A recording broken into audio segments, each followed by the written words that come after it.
Hello aspirants, तो कैसे हैं आप सब लोग। उम्मीद करता हूं कि आप सब बढ़िया होंगे। आज हम कुछ एमसीक्यू करने वाले हैं जो कि फीमेल रिप्रोडक्टिव सिस्टम से होंगे। ये ऑब्स एंड गायनी सिलेबस से सब्जेक्ट है आपका, जहां से आज हम एमसीक्यू पिक कर रहे हैं। आज आपकी एमसीक्यू सीरीज का पार्ट 17 है। अभी तक 16 पार्ट हो चुके हैं और 16 पार्ट में हमने किस तरह से क्वेश्चन किए थे, मिक्स क्वेश्चन किए थे। बट कुछ बच्चों की डिमांड है कि टॉपिक वाइज या सब्जेक्ट वाइज एमसीक्यू करवाएं, तो आज उन्हीं की रिक्वेस्ट पे हम female reproductive system obs and gynae का टॉपिक उठा रहे हैं, जिसमें सबसे पहला क्वेश्चन आपकी स्क्रीन पे ये है। क्वेश्चन देखो क्या लिखा है। वेजाइनल कैनाल नॉर्मली हैज, जो वेजाइनल कैनाल है, जो वेजाइना की कैनाल है, वेजाइना है, उसमें क्या एनवायरमेंट होता है। एनवायरमेंट पे बात है, क्या है एन एसिडिक एनवायरमेंट। क्या वहां पे एसिडिक एनवायरमेंट होता है वेजाइना में? क्या एल्कलाइन एनवायरमेंट होता है? एल्कलाइन एनवायरमेंट मतलब बेसिक। इसके लिए सबसे पहले आपको पता होना चाहिए, बात हो रही है पीएच की, ठीक है। पीएच आपको पता होगा, पीएच आपको पता होगा। अगर तो पीएच 7 होता है तो इसे हम न्यूट्रल कहते हैं। पीएच 7 होता है, इसको हम न्यूट्रल कहते हैं। अगर पीएच 7 से ज्यादा होगा तो इसको हम बेसिक कहते हैं या अल्कलाइन कहते हैं, और 7 से कम होगा इसे हम एसिडिक कहते हैं। जैसे जैसे हम लेफ्ट साइड आते हैं वैसे वैसे एसिड की एसिडिटी या कंसंट्रेशन बढ़ती है या स्ट्रॉन्ग होते जाएगा। मतलब जैसे जैसे वो, जैसे यहाँ पे 6, ठीक है, 5, मतलब 5 जो है, 5 अगर पीएच है तो 5 is more acidic then 6 pH, इस तरह से। और सेम ऐसे ही जब आगे की तरफ हम जाएंगे 8, 9, तो जैसे जैसे हम आगे जाते जाएंगे वैसे वैसे बेसिसिटी या अल्कलाइन एनवायरमेंट जो है वो बढ़ता जाएगा। फॉर एग्जाम्पल 7 के बाद 8 एंड 9, तो जो 9 है, 9 इज मोर बेसिक देन 8, ठीक है। ये थोड़ा सा पीएच था, बहुत बेसिक है। मुझे पता है कि बच्चों को काफी पता होगा, बट कुछ कुछ स्टूडेंट को नहीं पता होता है, क्योंकि बहुत पहले हम इसको पढ़ते हैं तो कभी कभी भूल भी जाते हैं। तो यहाँ पे मैंने क्लियर करवा दिया। तो अब हमसे क्वेश्चन क्या पूछा गया था? क्वेश्चन पूछा गया था जो वेजाइना है, वेजाइनल कैनाल है, वो नॉर्मली एसिडिक होती है, एल्कलाइन होती है या न्यूट्रल होती है। मतलब 7 होता है, 7 से ज्यादा होता है या 7 से कम होता है, पीएच की बात हो रही है। या लास्ट ऑप्शन क्या लिखा है, an environment difficult to determine, या उसका एनवायरमेंट डिफिकल्ट। यार एनवायरमेंट देखो, पीएच कैसे पता चलता है हमको? तो एक पेपर होता है जिसको हम बोलते हैं लिटमस पेपर। तो लिटमस पेपर से हमको, लिटमस पेपर का कलर चेंज होता है, वहां से हमको पता चल जाता है पीएच क्या होता है। तो मैं आपको आंसर बता दूं, हमेशा याद रखना कि वेजाइना का पीएच जो है वो एसिडिक होता है, एसिडिक एनवायरमेंट होता है। तो मतलब पहला क्वेश्चन जो था उसका आंसर क्या है? उसका आंसर ए है, एन एसिडिक एनवायरमेंट। तो चलो बढ़ते हैं अब अपने नेक्स्ट क्वेश्चन की ओर। इससे पहले कुछ इंपॉर्टेंट पॉइंट्स। अब देखो, पहले क्या था कि मैं क्वेश्चन करता था फिर आपको पॉइंट्स नोट करवाता था, उसमें थोड़ा ज्यादा टाइम लगता था, हम क्वेश्चन कम कर पाते थे। अब मैंने क्या किया है कि मैं पहले ही इंपॉर्टेंट पॉइंट्स जो मैं आपको वो हाईलाइटेड पॉइंट्स लिखवाता था, जहां से क्वेश्चन बनते हैं, बने हैं, पी जो आपकी PYQ की फॉर्म में लिखता था, अब मैंने वो पहले से ही लिख के रखे हैं, ताकि मैं जो लिखने में एफर्ट लगाता था उससे अच्छा मैं समझाऊं और कुछ पॉइंट्स आपको एक्स्ट्रा रिटेन करवाऊं। तो सबसे पहले हमारे पास आ जाता है, अब देखो ये इंपॉर्टेंट पॉइंट है, जो बच्चा नोट करना चाहेगा इसको नोट कर दे, जो नोट्स बना रहा है तो अच्छी बात है। बाकी हम कोशिश कर रहे हैं कि ये जो अभी मैं आपको पढ़ा रहा हूं इसकी पीडीएफ हम लास्ट पे, जैसे कोई टॉपिक खत्म होगा तो पीडीएफ आपको टेलीग्राम चैनल पे शेयर कर देंगे। व्हाट्सएप पे नहीं कर सकते, बिकॉज व्हाट्सएप पे पीडीएफ शेयर नहीं हो पाती है, बट टेलीग्राम पे हम कर देंगे। सेम आपको टेलीग्राम पे भी मिल जाएगा, डिस्क्रिप्शन में उसका लिंक भी पड़ा है। तो सबसे पहले आप देखो लिखा क्या है, वेजाइना इज हाईली एसिडिक। तो मतलब पहला पॉइंट आपको क्लियर हो गया कि वेजाइना जो है वो क्या होता है, हाईली एसिडिक होता है। तो वेजाइना इज हाईली एसिडिक, ये आपको याद रखना है। नेक्स्ट, कितना पीएच होता है वेजाइना का? तो पीएच पे क्वेश्चन आ सकता है, तो पीएच कितना है? 3.5 to 4 है, ठीक है, 3.5 to 4 पीएच है। किसकी वजह से होता है? तो क्या लिखा है, due to presence of lactobacillus acidophilus, ठीक है, ठीक है। लैक्टोबैसिलस एसिडोफिलस ये बैक्टीरिया है जिसकी वजह से वेजाइना का पीएच क्या होता है, एसिडिक होता है। तो लैक्टोबैसिलस एसिडोफिलस आपको नाम याद रखना है, यहां से क्वेश्चन बनेगा, ठीक है। और इसको क्या बोलते हैं हम, इसी बैक्टीरिया को या तो लैक्टोबैसिलस एसिडोफिलस, और इसका दूसरा नाम क्या है, आल्सो कॉल्ड डॉर्डरलिन बैसिलाई। तो ये आप दोनों नाम आपको याद रखना है, ठीक है। तो डॉर्डरलिन बैसिलाई इसका दूसरा नाम है। तो मतलब क्या क्या चीजें हमको पता चली, एक तो हमको पता चला कि वेजाइना का पीएच जो है हाईली एसिडिक होता है, 3.5 से 4, और साथ में किसकी वजह से होता है, तो बैक्टीरिया का नाम है लैक्टोबैसिलस एसिडोफिलस, या इसी को हम डॉर्डरलिन बैसिलस भी बोलते हैं, which convert glycogen into lactic acid. किसकी वजह से एसिड हो रहा है, किसकी वजह से एसिडिक एनवायरनमेंट बन रहा है? क्योंकि यहाँ पे जो ग्लाइकोजन है, इस ग्लाइकोजन को कन्वर्ट किया जा रहा है लैक्टिक एसिड में। तो लैक्टिक एसिड में नाम में ही एसिड है, समझ आ गया, ठीक है। दैट हैज बैक्टीरियोसाइडल एक्शन, ये क्या है? ये जो एसिडिटी है, ये एसिड एनवायरनमेंट है, ये कौन सा है? ये बैक्टीरियोसाइडल एक्शन है, ठीक है, जो कि क्यों होता है एसिडिक? क्योंकि ये इनहिबिट करता है, किसको इनहिबिट करेगा?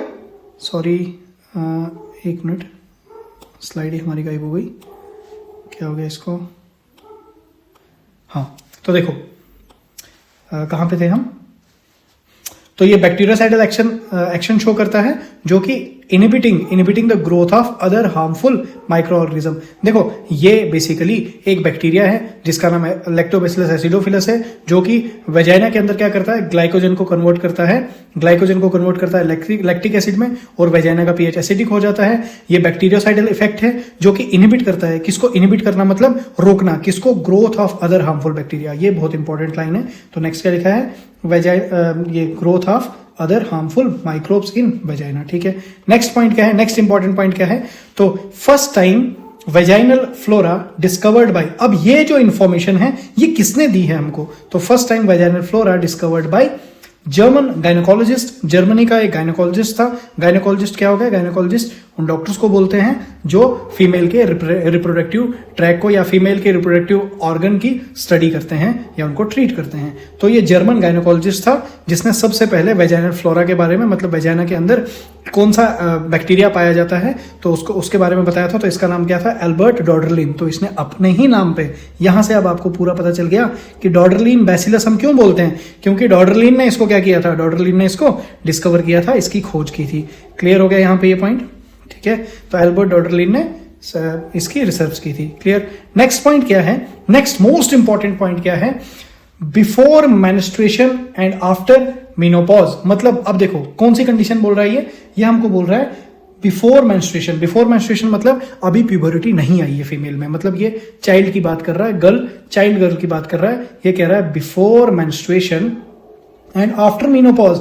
मेंस्ट्रुएशन से पहले और आफ्टर मेनोपॉज, मतलब दोनों में ये किसकी तरफ इशारा कर रहा है? ये इशारा कर रहा है कि फीमेल जो है रिप्रोडक्टिवली इनएक्टिव है। मतलब वो फीमेल, क्योंकि मेनोपॉज के बाद भी फीमेल जो है वो यंग वन को प्रोड्यूस नहीं करती, क्योंकि आपको पता है कि मेनोपॉज वो कंडीशन होती है जिसमें मदर जो है वो इनएक्टिव हो जाती है। उसके जो फीमेल के जो ओवरी में सफिशिएंट ओवा नहीं होते, एग्स नहीं होते, उसी कंडीशन को हम मेनोपॉज बोलते हैं।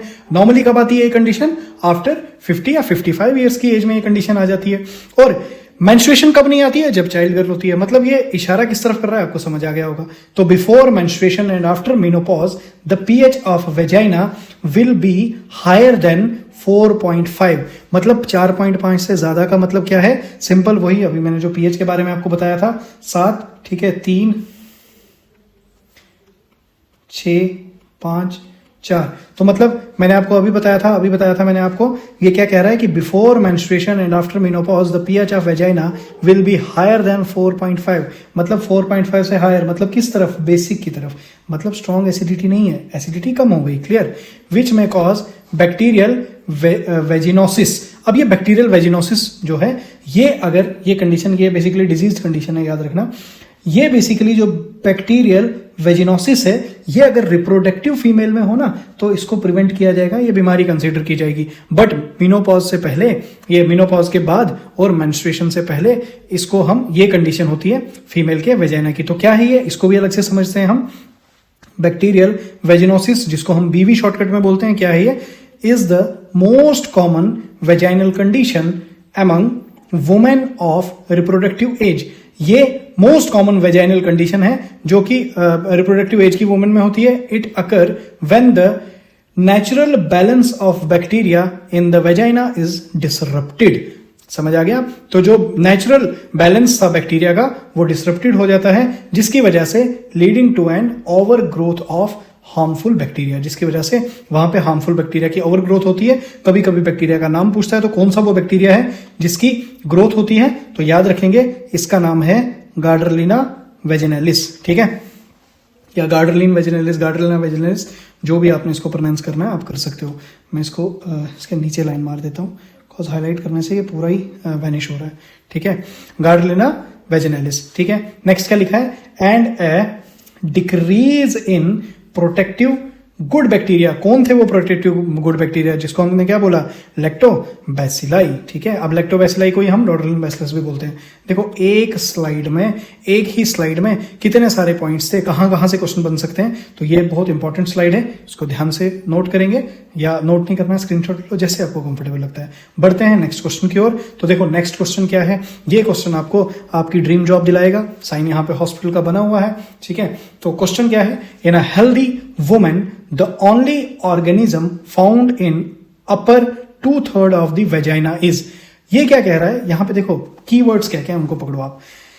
ये कह रहा है कि एक हेल्दी वुमेन है, ठीक है, द ओनली ऑर्गेनिज्म फाउंड, वो कौन सा ऑर्गेनिज्म है जो फाउंड करता है, इस लाइन को छोड़ो, सीधा पढ़ो, कहां, वेजाइना में। तो आपको ऑप्शन से पता चल चुका होगा। ठीक है, ये 2/3 जो है ये ट्रैप है। ठीक है, अपर 2/3 ऑफ द वेजाइना इज, जिसको हम क्या बोलेंगे, डॉर्डरलिन बैसिलाई। अभी हमने पढ़ा, तो टाइम वेस्ट नहीं करते हैं इस क्वेश्चन पे, डायरेक्ट आगे बढ़ते हैं नेक्स्ट क्वेश्चन की ओर। तो नेक्स्ट क्वेश्चन क्या है, अब देखो किस किस तरह से, और ये जो मैं क्वेश्चन आपको करवा रहा हूं ये सब पीवाईक्यू हैं, सब एग्जाम्स में पूछे गए हैं। ऑल इंडिया जो नर्सिंग के एग्जाम्स होते हैं उन सब वहां से एक्सट्रैक्ट करके मैंने क्वेश्चन आए। कॉज जेके एसएसबी में जो आपका पेपर बनता है उसमें ऑलमोस्ट पीवाईक्यूज या बाकी जो पीवाईक्यूज हैं वहां से भी रिपीट होते हैं।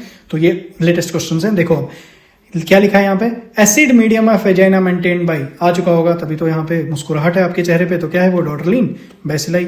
इजी क्वेश्चन था ये भी, क्या बच्चे क्वेश्चन आ गए। देखो उसे एक स्लाइड ने कितना काम आसान कर लिया। अब यहाँ पे नेक्स्ट क्वेश्चन क्या है, pH of vagina during pregnancy. अब ये क्या पूछ रहा है कि पीएच क्या होता है वेजाइना का, एसिडिक होता है, बेसिक होता है, न्यूट्रल होता है, या समटाइम एसिडिक या समटाइम बेसिक। यहाँ पे बच्चे कंफ्यूज हो सकते हैं इस डी ऑप्शन में।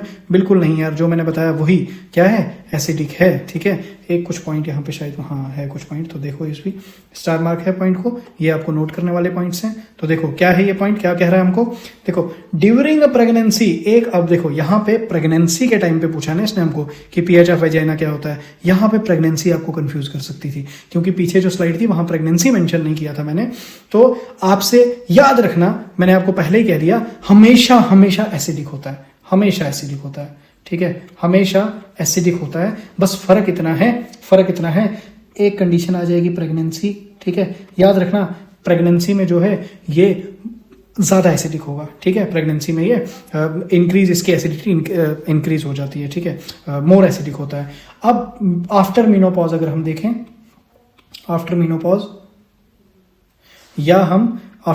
या बिफोर मेंस्ट्रुएशन जब हम देखते हैं तो यहाँ पे थोड़ी एसिडिटी कम हो जाती है, बट बेसिक कभी नहीं मिलता है हमको। ठीक है, ये याद रखना। तो ट्रैप में नहीं फंसना, याद रखना हमेशा कि वेजाइना का जो फ्लोरा होता है वो हमेशा एसिडिक होता है। तो क्या लिखा है, ड्यूरिंग प्रेगनेंसी के टाइम पे प्रोलिफरेशन होती है, proliferation and activity of lactobacilli increase due to increase level of oestrogen. देखो इंपॉर्टेंट पॉइंट्स यहाँ पे पता चल रहे हैं आपको।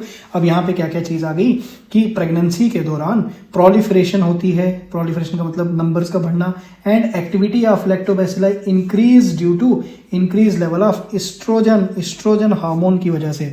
अब आप जल्दी से मुझे कमेंट में बताओगे कि ये जो एस्ट्रोजन हार्मोन है ये कौन सेक्रीट करता है। ठीक है, कौन सेक्रीट करता है, क्लियर। अब और क्या लिखा है, which cause increase acidity of vagina, जिसकी वजह से एसिडिटी वेजाइना की क्या होती है, इंक्रीज हो जाती है। चलो बढ़ते हैं नेक्स्ट क्वेश्चन की ओर। तो नेक्स्ट क्वेश्चन क्या है, बार्थोलिन्स ग्लैंड इज प्रेजेंट इन। अब ये बार्थोलिन ग्लैंड जो है, अब जिस बच्चे ने ढंग से anatomy physiology female reproductive system की पढ़ी होगी उसको एकदम से आंसर आ जाएगा। ये तो बहुत इजी ऑप्शंस दिए हैं। ठीक है, क्या वेजाइना में होते हैं, क्या यूट्रस में होते हैं, क्या ओवरी में होते हैं, या क्या सर्विक्स में होते हैं। तो आपको पता है कि वेजाइना में होते हैं। अब कहाँ पे कैसे होते हैं, तो उसकी मैं एक बार डायग्राम आपको दिखा दूं। ये देखो, ये आप देख सकते हो, ये वेजाइना है। ठीक है, ये वेजाइना नहीं, ये पूरा जो है वुल्वा जिसको हम कहते हैं, ये पूरा जो है ये वुल्वा है। अपर वाला जो एरिया है, जो अपर इन्वर्टेड ट्राइंगल जिसको हम बोलते हैं, इसको हम बोलते हैं मॉन्स प्यूबिस। ठीक है, मॉन्स प्यूबिस में क्या होते हैं, हेयर्स होते हैं। ठीक है, प्यूबिक हेयर्स होते हैं यहाँ पे, मॉन्स प्यूबिस। उसके बाद ये जो आप बर्ल्स पोर्शन देख रहे हो इसको हम क्लाइटोरिस बोलते हैं। ये जो है ये यूरिनल ओरिफाइस, यहाँ से यूरिन पास आउट होता है, ये वेजाइना है। ठीक है, ये वेजाइनल ओपनिंग है, वेजाइनल ओरिफाइस है। उसके बाद यहाँ पे आप देख सकते हो ये बाहर की तरफ जो ये बड़ा लिप है इसको हम क्या बोलते हैं, लेबिया मेजोरा, और अंदर वाला जो है इसको हम क्या बोलते हैं, लेबिया माइनोरा। ठीक है, लेबिया मेजोरा, लेबिया माइनोरा। और यहाँ पे आप देख सकते हो ये है बार्थोलिन ग्लैंड, ठीक है। ये बारथोलिन ग्लैंड वेजाइना के साथ में। अब ये एक्चुअल में कैसी डायग्राम है, ये ऐसे बाहर की तरफ नहीं होते, ये बॉडी के अंदर है, बॉडी के अंदर इस तरह से होंगे और इनकी जो आउटिंग है पाइप्स हैं ये कहाँ पे निकलेंगी, वेजाइना के साथ में निकलेंगी। तो ये डायग्राम काफी इंपॉर्टेंट है, क्लियर। तो आंसर इसका क्या आएगा, Bartholin gland is present in vagina, clear. बढ़ते हैं अब नेक्स्ट। अब ये कुछ इंपॉर्टेंट पॉइंट्स जो आपको नोट करने हैं। देखो यहां से अब ये स्लाइड्स ये वाली जो है जहां पे मैं एक्सप्लेनेशन दे रहा हूं ये काफी इंपॉर्टेंट है, यहां से क्वेश्चन बनते हैं और ये आपको बिल्कुल कंसेप्चुअल क्लैरिटी करवा देंगे। तो देखो क्या है, बारथोलिन्स ग्लैंड आर 2, तो मतलब नंबर से पूछेगा कितने होते हैं, तो 2, क्लियर। स्मॉल, ठीक है, तो नंबर से क्वेश्चन बन सकता है कि Bartholin gland are 2 small compound mucus gland, तो कौन सी ग्लैंड है, तो यार पता होना चाहिए कि म्यूकस ग्लैंड है सर ये, ठीक है। लोकेटेड ऑन, कहां पे लोकेटेड है, लोकेटेड वन इन ईच, ये सी गलती से टाइप हो गया, each lateral wall of the vestibule, मतलब कहां पे, वेस्टिब्यूल में। अब ये वेस्टिब्यूल क्या भला थी, सिंपल सा याद रखो, वेस्टिब्यूल जो है वेजाइना के बाहर जो जगह है, वेस्टिब्यूल आपको मैं बताऊं बेसिकली एक स्पेस को बोलते हैं। आपको मैं एग्जैक्टली अभी समझा दूंगा वेस्टिब्यूल क्या है, प्रैक्टिकल करके देखो। आप अपनी टंग को, अपने जो आपकी टंग है उसको लिप और टीथ के बीच में रखो, ठीक है। लिप और टीथ के बीच में जब आप अपनी टंग को पूरी तरह से घुमाओगे तो वो जो जगह है उसी स्पेस को हम वेस्टिब्यूल बोलते हैं। वैसे ही सेम स्पेस जो है वेजाइना में, वेजाइना के बाहर, लेकिन लेबिया माइनोरा के अंदर, वेजाइना के बाहर और लेबिया माइनोरा के अंदर जो वो खाली जगह है, स्पेस है, उसी को हम वेस्टिब्यूल बोलते हैं, ठीक है। इस तरह से आपने एनाटॉमी को पढ़ना होता है, ठीक है। तो ये कहां पे है, इसकी each lateral wall of vestibule of vagina, ठीक है। नियर द वेजाइनल ओपनिंग, कहां पे है, नियर द वेजाइनल ओपनिंग, ठीक है, near the vaginal opening at the base of the labia majora, labia majora की बेस में। Is it clear. वो डायग्राम यहां से उड़ गई, अदरवाइज मैं समझाता, चलो आगे फिर से आएगी तो बता दूंगा फिर से। नेक्स्ट क्या है, it produce small amount of mucus. अब यहां से आपको इसका काम पता चल गया डॉर्डलाइन बैसिलस का। ये क्या करता है, ये स्मॉल अमाउंट ऑफ म्यूकस बनाता है, कब, ड्यूरिंग सेक्सुअल इरोजन, जब सेक्सुअल अर्ज आती है फीमेल में उस टाइम पे ये म्यूकस सेक्रीट करता है, या एंड इंटरकोर्स, जिस टाइम पे फीमेल जो है सेक्सुअल एक्टिविटी परफॉर्म कर रही होती है अपने पार्टनर के साथ, तो उस टाइम पे, इंटरकोर्स के टाइम पे लुब्रिकेशन प्रोवाइड करता है, ताकि पेनिस जो है वो इजीली पेनिट्रेट करे और कोई वेजाइनल वॉल का हार्म ना हो। इज इट क्लियर, यहां तक क्लियर है। बढ़ते हैं आगे अपनी नेक्स्ट स्लाइड की ओर। तो नेक्स्ट क्वेश्चन क्या है आपके सामने, opening of Bartholin gland are situated in, ये तो इतना इजी, अभी तो मैंने बता दिया कहां पे, वेजाइना में, यूट्रस में, या सुपरफिशियल पेरिनियल पाउच, ठीक है, या वेस्टिब्यूल। अब देखो यहां पे आपको सबसे पहले आपको आंसर आ गया वेजाइना, आपको समझ, लेकिन यहां पे ट्रैप कहां फंसा है, वेस्टिब्यूल। वेजाइना भी ठीक है, वेस्टिब्यूल ज्यादा ठीक है, क्योंकि एग्जैक्टली वेस्टिब्यूल में ओपनिंग होती है, वेजाइना में नहीं, वेजाइना के तो बाहर होती है। यहां देखो अब डायग्राम, इस डायग्राम में और ज्यादा क्लियरिटी के साथ मैं आपको दिखाता हूं। ये देखो अब इसमें लेबलिंग भी है, इस डायग्राम से आपको हर एक कॉन्सेप्ट जो है वो क्लियर हो जाएगा। अब देखो यहां पे क्या क्या है, इस पूरे को हम वुल्वा कहते हैं, ठीक है, पूरे रीजन को हम वुल्वा कहते हैं, क्लियर। अब इस वुल्वा में मैंने आपको बताया था ये क्लाइटोरिस हो गया, ठीक है, क्लाइटोरिस के बाहर ये बल्ब जिसको हम प्रीप्यूस बोलते हैं, लेबिया मेजोरा ये बाहर वाला रीजन, ठीक है, लेबिया मेजोरा, उसके बाद लेबिया माइनोरा ये अंदर वाला लिप, ठीक है, क्लियर। उसके बाद लेबिया माइनोरा हो गया, लेबिया मेजोरा हो गया, ये जो है ये क्या है, ये यूरिथ्रल ओरिफाइस है, ये बेसिकली यहां से फीमेल यूरिन पास आउट करती है, इसी में हम कैथेटराइजेशन भी करते हैं फीमेल की, क्लियर। वेजाइनल ओरिफाइस, ये वेजाइना की ओपनिंग है, वेजाइना की ओपनिंग, ये यहां से जो है मेंस्ट्रुअल फ्लो बाहर आता है, यही बर्थ कैनाल है, यहां से बेबी बाहर आता है और यही सेक्सुअल एक्टिविटी में पार्टिसिपेट करता है, वेजाइना के थ्रू सेक्सुअल एक्टिविटी भी होती है, यहीं से सीमन कलेक्शन भी होता है। तो वेजाइना के जो फंक्शंस हैं, यहां से मेंस्ट्रुअल फ्लो होता है, बर्थ कैनाल है, बेबी को बर्थ करता है और स्पर्म कलेक्शन या पेनिस को पेनिट्रेशन की स्पेस प्रोवाइड करता है, तो ये वेजाइना भी हो गया, क्लियर। अब यहां पे समझो, ये जो आपका इनर लिप है या जिसको हम लेबिया माइनोरा बोलते थे, ये जो अंदर की जगह है, इसी अंदर की जगह को, ये जो अंदर की स्पेस है, इसी को हम क्या बोलते हैं, वेस्टिब्यूल का नाम देते हैं। और यहीं पे ओपनिंग है किसकी, यहीं पे ओपनिंग है आपके बारथोलिन ग्लैंड्स की। इज इट क्लियर, यहां तक बात क्लियर है, डायग्राम से पूरे अच्छे से समझ आ गया होगा, मैं बिल्कुल श्योर हूं, ठीक है। तो opening of Bartholin duct are situated in, तो क्या आंसर आ जाएगा इसका, वेस्टिब्यूल आ जाएगा आंसर। वेजाइना को टिक नहीं करना है जब वेस्टिब्यूल है सामने, तो इज इट क्लियर। आगे बढ़ते हैं अपनी नेक्स्ट स्लाइड की ओर, नेक्स्ट क्वेश्चन की ओर। तो ये क्वेश्चन थोड़ा सा बड़ा है, इस तरह के क्वेश्चन अभी तक तो जेकेसीटी में उतने ज्यादा नहीं देखे गए, बट मैं श्योर हूं कि अब थोड़ा सा लेवल अप होगा, इस तरह के क्वेश्चन भी देखे जाएंगे। आप क्वेश्चन को बड़ा देख के मत घबराओ, बहुत ईजी है, पढ़ते हैं, समझते हैं और अभी इसको सॉल्व करते हैं। तो क्वेश्चन क्या है, nurse is about to catheterization nurse जो है वो कैथेटराइजेशन कर रही है। कैथेटराइजेशन क्या हो गया, वो जब जैसे जिसको हम पेशाब की नाली बोलते हैं ना, या पेशाब की नली, या पेशाब को बाहर निकालने के लिए, यूरिन को कलेक्ट करने के लिए जो बैग बनता है, कैथेटर बैग है ना, वो ट्यूब है, उसी को हम कैथेटर बोलते हैं। तो catheterization bladder of a pregnant lady. अब एक यहां पे एक नर्स है जिसको कैथेटराइजेशन करनी है ब्लेडर की, प्रेग्नेंट लेडी की। शी शुड बी अवेयर, उसको पता होना चाहिए that all the following factor about female urethra. तो जितने भी ये जो फॉलोइंग है, ये फैक्टर्स हैं किसके, फीमेल यूरेथ्रा के, आर ट्रू, सभी ठीक हैं, ट्रू हैं, एक्सेप्ट, इसको छोड़ के, मतलब ये चारों हमको पढ़ने पड़ेंगे, समझने पड़ेंगे और फिर हम आंसर देंगे। सबसे पहला पॉइंट क्या लिखा है, सबसे पहला पॉइंट लिखा है it is about 1.5 inch in length, बिल्कुल ठीक, ठीक है। तो अब यहां से देखो ये पॉइंट्स आपको क्लियर हो रहे हैं, ये एग्जाम में पता चल गया आपको पॉइंट क्या क्या है। तो it is about 1.5 inches in length, बिल्कुल ठीक। It's posterior to vaginal orifice, क्या वेजाइनल ऑरिफाइस के पीछे है यूरेथ्रा या आगे है यूरेथ्रा? यहां पे बेसिकली ये पोस्टीरियर और एंटीरियर इस तरह से ऊपर और नीचे, ये हो गया पोस्टीरियर, ये हो गया एंटीरियर। तो मुझे एक बात बताओ, ये यूरिनरी ऑरिफाइस है और ये वेजाइनल ओपनिंग है, तो वेजाइना की ओपनिंग तो पोस्टीरियर है और यूरिनल ओरिफाइस एंटीरियर है। यहां पे क्या लिखा है, it's posterior to vaginal orifice, तो बिल्कुल गलत, ये वाली स्टेटमेंट बिल्कुल गलत है, ये ठीक नहीं है। नेक्स्ट क्या है, it's persists through urogenital diaphragm. Persists मतलब ये कहां से परस्यू होता है, तो ये परसिस थ्रू एंटर कहां से होता है, तो यूरोजेनाइटल डायफ्राम, बिल्कुल ठीक, यूरोजेनाइटल डायफ्राम से ये एंटर होता है। इट इज स्ट्रेट, ये स्ट्रेट है, and offer minor resistant for catheterization, बिल्कुल ठीक। तो मतलब 3 स्टेटमेंट ठीक है, एक गलत है, और हमको पूछी भी क्या है, गलत वाली स्टेटमेंट, क्योंकि एक्सेप्ट लगा है। तो इसका आंसर क्या आ जाएगा, इसका आंसर आपके पास आ जाएगा, इसका बी आंसर आ जाएगा। क्लियर, इसका आंसर क्या आएगा, बी इसका आंसर आ जाएगा। क्लियर, बढ़ते हैं अपने नेक्स्ट। अच्छा, पहले डायग्राम दिखा देता हूं कैसे कैथेटराइजेशन वगैरह का। ये देखो इस तरह से कैथेटराइजेशन हो रही है, ठीक है। अब यहाँ पे ये सेल्फ कैथेटराइजेशन फीमेल कर रही है पास आउट के लिए, तो यहाँ पे क्वेश्चन तो हमारे पास प्रेग्नेंट फीमेल का था। तो देखो किस तरह से कैथेटर जो है डायरेक्टली स्ट्रेट लाइन में जा रहा है और ब्लैडर के अंदर डायरेक्टली इंसर्ट कर रहा है। माइनर यहाँ पे क्या है, माइनर सी, इसको कोई रिस्ट्रिक्शन नहीं है, कोई यहाँ पे दिक्कत नहीं है। बट जैसे कि मेल में अगर हम देखें तो मेल में इतने इजीली नहीं जाता, क्योंकि वो जो यूरेथ्रा होता है मेल की, वो थोड़ी बड़ी होती है as compare to female.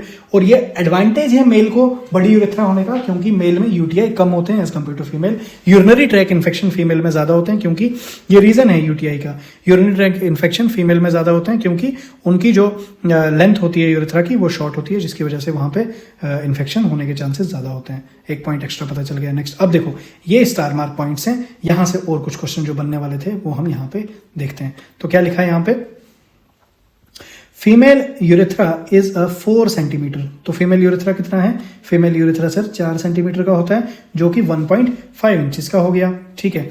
Long short straight tube, क्या क्या है, ये एक लॉन्ग शॉर्ट है, long short straight tube extend from urinary bladder to opening at anterior to vagina. यही तो क्वेश्चन में था, वहां पोस्टीरियर लिखा था, तो लेकिन होता क्या है, एंटीरियर टू वेजाइनल ऑरिफाइस, जिसको हम ऑरिफाइस को हम ओपनिंग भी कहते हैं। क्लियर हो गया पॉइंट।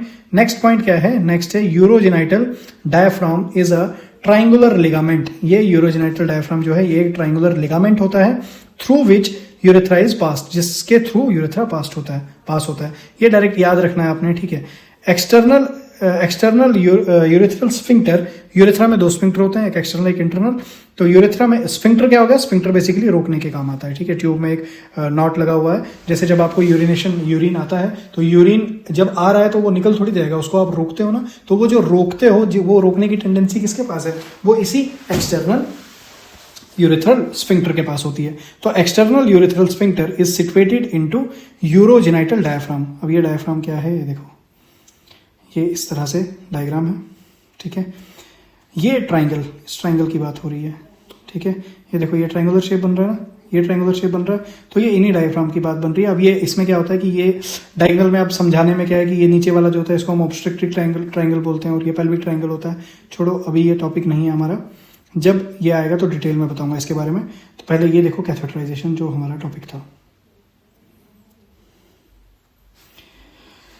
यूरेथ्रा कहाँ से एंटर कर रहे हैं हम, ये कैथेटर यहाँ से एंटर कर रहे हैं, यूरेथ्रा के अंदर एंटर करेंगे, ये लेविया मेजोरा, ये वेजाइनल ओपनिंग और ये कैथेटर। इज इट क्लियर, ठीक है। डायग्राम से होप्स ज़्यादा क्लियर हो रहा होगा।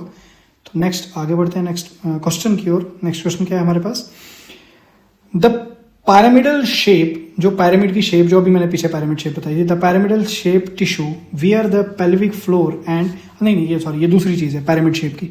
The pyramid shape tissue wear the pelvic floor, जो कि पेल्विक फ्लोर और पेरिनियल मसल, पेरिनियम की muscle, pelvic floor and fascia meets in between the vagina, vagina in between the vagina and anal canal is called as. ये basically question हमको क्या कह रहा है, यहां पे देखो क्या क्या स्ट्रक्चर की बात हो रही है, किन किन स्ट्रक्चर की बात हो रही है। जो पायरामिड की शेप बनती है, पैरामिडल शेप बनती है टिश्यू की, जहां पे पेल्विक फ्लोर, ठीक है, पेरिनियल मसल और फेसियल मीट करते हैं in between vagina and anal canal, vagina और एनल कैनाल के बीच में, ये वेजाइना और एनल कैनाल के बीच में, ये आप देख सकते हो। ये देखो इस रीजन की बात हो रही है, ये बेसिकली इस रीजन की बात हो रही है, ठीक है, इस रीजन की बात हो रही है। इस रीजन को हम क्या बोलते हैं, इस रीजन को हम क्या बोलते हैं, तो याद रखना ये बात हो रही है आपके ऑब्स्टेटिक पेरिनियम की, ठीक है, इसी को हम क्या बोलते हैं, ऑब्स्टेटिक पेरिनियम बोलते हैं। इज इट क्लियर, यहां तक बात क्लियर हो गई। The pyramidal shape tissue wear the pelvic floor and perineal muscle are facing meet in between the vagina and anal canal is called as obstetric perineum, ठीक है। अब नेक्स्ट क्वेश्चन क्या है, नेक्स्ट क्वेश्चन है lower portion of the labia minora. Labia minora जो inner fold या inner lip है, उसके ऊपर क्वेश्चन है कि लेबिया माइनोरा जो फ्यूज करती है, ठीक है, across the mid line to form a fold, ये मिड लाइन पे अक्रॉस द मिड लाइन जो लेबिया माइनोरा है ये फ्यूज करती है, ये नीचे वाली तरफ फ्यूज करती है, ठीक है। Lower portion of the labia minora fuse across the mid line to form a fold of skin, fold बनाती है स्किन का, उसको हम क्या बोलते हैं, तो उसको हम फॉर्चिड बोलते हैं, ठीक है। क्या है इसकी डायग्राम से आपको ज्यादा क्लियर होगा। कमीशर नहीं बोलते हैं, ठीक है, फोसा नेविकुलर नहीं बोलते हैं, क्लाइटोरिस तो नहीं बोलते हैं, क्लाइटेरस अपर को बोलते हैं, लोअर साइड फॉर्चिड बनता है। ये फॉर्चिड की डायग्राम मैं आपको बताता हूँ। ये यहाँ पे देखो, यहाँ पे देखो, ये यहाँ पे लेबिया माइनोरा जो आपका है, ये लेबिया मेजोरा बाहर वाला आ गया, ये लेबिया माइनोरा अंदर वाला लिप, ये जो लेबिया माइनोरा है ये यहाँ पे जो फ्यूज हो रहा है इसी को हम क्या बोलते हैं, फॉर्चिड बोलते हैं, ठीक है। अब इनमें कुछ इंपॉर्टेंट पॉइंट जहाँ से क्वेश्चन आ सकते हैं, तो सबसे पहला पॉइंट क्या है, सबसे पहला पॉइंट है आपके पास पोस्टीरियरली, पोस्टीरियरली मतलब नीचे की तरफ, पोस्टीरियर और एंटीरियर, ये एंटीरियर हो गया, ये पोस्टीरियर हो गया, ठीक है। Posteriorly, the labia minora are joined behind the vagina. Labia minora जो है posteriorly मतलब नीचे की तरफ, labia minora जो है वो join करता है behind the vaginal opening, vaginal opening के पीछे, by a sharp fold, sharp fold लेता है म्यूकस का, म्यूकस मेम्ब्रेन का, sharp fold of mucous membrane called forchid, क्या बोलते हैं हम इसको, forchid बोलते हैं, ठीक है, क्लियर। उसके बाद एक चीज मैं आपको, हाँ चलो डायग्राम को बाद में फिर से एक्सप्लेन करता हूँ, क्योंकि इसमें और भी 3-4 चीजें हैं जहाँ से क्वेश्चन बनते हैं, पता होना चाहिए आपको, फिजियोलॉजी ये एनाटॉमी इसकी, फिजियोलॉजी इसकी। अब नेक्स्ट पॉइंट क्या है, द एरिया, ये एरिया की बात आ रही है, the area bounded by the clitoris, मतलब क्लाइटोरिस, ठीक है, लेबिया माइनोरा, ये आ गया लेबिया माइनोरा, ठीक है, लेबिया माइनोरा एंड फॉर्चिड, फॉर्चिड मतलब ये लेबिया माइनोरा ने यहाँ फ्यूज किया और ये बन गया फॉर्चिड, ये आ गया क्लाइटोरिस, तो ऊपर क्लाइटोरिस, ये आ गया क्लाइटोरिस, ये फॉर्चिड, ये क्लाइटोरिस, ये फॉर्चिड, ये लेबिया माइनोरा, ठीक है। तो इज टर्म द वेस्टिब्यूल, और जो ये अब अंदर की जगह बची इसी को क्या बोलते हैं, वेस्टिब्यूल बोलते हैं। अब आपको एग्जैक्टली वेस्टिब्यूल पता चल गया होगा कि वेस्टिब्यूल किसको बोलते हैं। तो चलो अब डायग्राम से समझते हैं, डायग्राम से अच्छे से क्लियर करते हैं किसकी बात मैं कर रहा हूँ, ठीक है। पहले मैं इसको रब करता हूँ ताकि आपको दिखे भी यार, है ना, क्योंकि यहाँ पे ये कचरा हो गया, डायग्राम के ऊपर आ रहा है सारा। एक मिनट, जस्ट अ सेकेंड, क्योंकि मैं नहीं चाहता कि इतनी मेहनत जो स्लाइड्स में हर चीज़ में है बाद में आपको दिखे ही ना ढंग से, तो कोई मतलब नहीं बनता। चलो अब देखो, समझो चीज़ को। ये सर ये जो रीजन है ऊपर जहाँ पे हेयर्स हैं, हेयर ग्रोथ है, इसको हम बोलते हैं मॉन्स प्यूबिस, ठीक है, मॉन्स प्यूबिस बोलते हैं इसको, ठीक है। अब यहाँ पे आप देखो ये बाहर वाला लिप आ गया जिसको हम बोलते हैं लेबिया मेजोरा, क्लियर, ये हो गया लेबिया मेजोरा, ठीक है। उसके बाद लेबिया माइनोरा कौन सा, ये अंदर वाला लिप, ये वाला लिप जो है ये हो गया कौन सा, लेबिया माइनोरा, ठीक है। अब ये लेबिया माइनोरा आप नीचे देखो यहाँ पे जुड़ रहा है ना, यहाँ पे जुड़ रहा है, और ये स्ट्रक्चर जो बन रहा है इसको हम क्या बोलेंगे, फॉर्चिड बोलेंगे। फॉर्चिड क्लियर हो गया। ये आ गई आपकी वेजाइनल ओपनिंग, ठीक है, ये है vaginal opening. Is it clear? अब और एक चीज क्या है कि यहाँ पे एक ओपनिंग और है जिसको हम क्या बोलते हैं, यूरेथ्रल ओपनिंग, जहां से यूरिन पास आउट होता है। तो ये आ गया यूरेथ्रल ओपनिंग, ठीक है, ये आ गया यूरेथ्रल ओपनिंग। क्लाइटोरिस क्या कहाँ पे है, तो ये आ गया क्लाइटोरिस, ठीक है, ये आ गया bulge area. Clitoris highly sensitive होता है, सेम एज ग्लांस पेनिस की तरह। जैसे पेनिस के अंदर ग्लांस होता है जो कि हाईली सेंसिटिव होता है, उसी तरह से फीमेल पेनिस, क्लाइटोरिस को फीमेल पेनिस भी कहा जाता है। Is it clear? यहाँ तक क्लियर है। और ये आ गया एनस, ठीक है। अब आप एक चीज देखो, फॉर्चिड और एनस के बीच में जो स्पेस है, ये जो जगह है ना, ये जो स्पेस है फॉर्चिड और एनस के बीच में, इसको हम बोलते हैं पेरिनियम, ठीक है।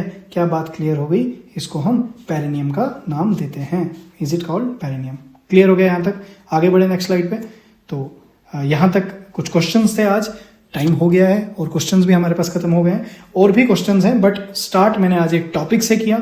जैसे कि अभी तक मिक्स्ड क्वेश्चन आ रहे थे, बट आज वेजाइना के ऊपर हमने स्पेशली ओबीजी में वेजाइना से जो इंपॉर्टेंट क्वेश्चन आते हैं वो आज हमने कंप्लीट कर लिए हैं। अब ऐसे ही आगे और क्वेश्चंस आएंगे, थोड़े नंबर ऑफ क्वेश्चंस भी मैं बढ़ाऊंगा, ड्यूरेशन भी मैं बढ़ाऊंगा, बट आज ये एक डेमो के लिए था कि इस तरह के जो लेक्चर्स हैं, जो टॉपिक वाइज आ रहे हैं, क्या ये आपको ज्यादा बेहतर लग रहे हैं, तो हम इसी को कंटिन्यू करेंगे। और मैं एक चीज अब आपको बताऊं कि इंस्टाग्राम पे आप फॉलो कर लो, क्योंकि इंस्टा पे काफी ज्यादा नोट्स अब हम डालना स्टार्ट कर रहे हैं और डाल भी रहे हैं, काफी बच्चे अप्रिशिएट भी कर रहे हैं। तो प्लीज उन जो नोट्स आपके पास आते हैं उनको शेयर भी करो, रील्स को शेयर भी किया करो, साथ में पढ़ा भी करो, आप ही का बेनिफिट है। नेक्स्ट, अब ये जो मैंने अभी कंटेंट आपको दिया है, इसके आने वाले टाइम में स्लाइड्स जो होंगी वो टेलीग्राम चैनल पे आ जाएंगी। बहुत सारे बच्चों ने ज्वाइन कर लिया है और डेली जो मॉक ड्रिल होती है आपकी, जो मॉक्स हम डालते हैं, जो टेस्ट एमसीक्यूज हम डालते हैं, उसके जो स्लाइड्स हैं वो as it is Telegram channel पे रोज अपलोड होती हैं। व्हाट्सएप चैनल तो मैंने आपको पहले से ही बताया कि व्हाट्सएप को ज्वाइन कर लो, क्योंकि इस पे रोज भर भर के क्वेश्चन डाले जाते हैं। हर दिन मॉर्निंग में क्वेश्चंस आ जाते हैं जो कि पीवाईक्यू बेस्ड होते हैं, और वो क्वेश्चन आने वाले हैं। जैसे ही आप आंसर करोगे आपको सुबह सुबह ही पता चल जाएगा कि आपको कितना आ रहा है कितना नहीं। वो क्वेश्चंस मिक्स करके मैं डाल रहा हूँ, अलग अलग टॉपिक से डाल रहा हूँ, तो प्लीज क्वेश्चंस को अटेम्प्ट किया करो। अब देखो, मैं आपको सिंपल से एक बात बता दूं, काफी ज्यादा कमेंट्स आ रहे हैं कि पेपर कब होगा। मैं आपको डायरेक्टली बताता हूं कि जेकेसीटी का कोई कंफर्म नहीं है पेपर कब होता है, ठीक है। बट एज पर कैलेंडर जो उन्होंने निकाला था, उस कैलेंडर के अकॉर्डिंग मैं आपको बता दूं कि अप्रैल, मई या जून, इन 3 मंथ्स में आपका जेकेसीटी का जो पेपर आपने भरा है, जेकेसीटी वाला जो जेकेसीटी नहीं, जेकेएसएसबी, मैं सीटी की बात कर रहा हूँ, जेकेएसएसबी का जो पेपर है वो उनके कैलेंडर के अकॉर्डिंग अगर होगा तो अप्रैल, मई या जून, तो इन 3 महीने में से कभी भी हो सकता है। बट जो अभी जो फॉर्म लगे हैं जेएमसी उधमपुर, जेएमसी हंदवाड़ा, उसमें अभी थोड़ा टाइम लग जाएगा। कितना टाइम लगेगा? ज्यादा टाइम भी नहीं लगेगा, क्योंकि फास्ट रिक्रूटमेंट थी। बट मैं मान के चल रहा हूं कि अगस्त में आपको पेपर देखने को मिलेगा, ठीक है। मतलब अगस्त में, जुलाई, अगस्त, सितंबर, ये 3 महीने, इनके अंदर अंदर आपको पेपर देखने को मिल सकता है। सिक्किम चौरा का जो पेपर है वो भी इसी टाइम पे हो सकता है। एफएमपीएचडब्ल्यू, एमएमपीएचडब्ल्यू की जो भरमार आई थी जॉब्स की वैकेंसी की, वो जेकेएसएसबी कंडक्ट करवा रहा है। फॉर्म भर चुके हैं बच्चे, तैयारी कर रहे हैं। उनका एग्जाम मैं बता रहा हूँ कि अप्रैल, मई या जून, इन 3 महीने में कभी भी हो सकता है। प्रेपरेशन करते रहो, ठीक है। टाइम को ज्यादा वेस्ट मत करो, जितना हो सके उतने क्वेश्चन सॉल्व करो, टॉपिक्स को क्लियर करो जो जो रहता है उनको, और एनालिसिस जरूर देखो। मैं जीएमसीज के एनालिसिस डाल रहा हूँ, एनालिसिस को देखो और उसके अकॉर्डिंग ही अपनी प्रिपरेशन करो, क्योंकि सब पढ़ने से सिलेक्शन नहीं होगा, सेलेक्टेड पढ़ने से, स्मार्ट स्टडी से सिलेक्शन होगा। तो चलो मिलते हैं अब अपने नेक्स्ट एमसीक्यू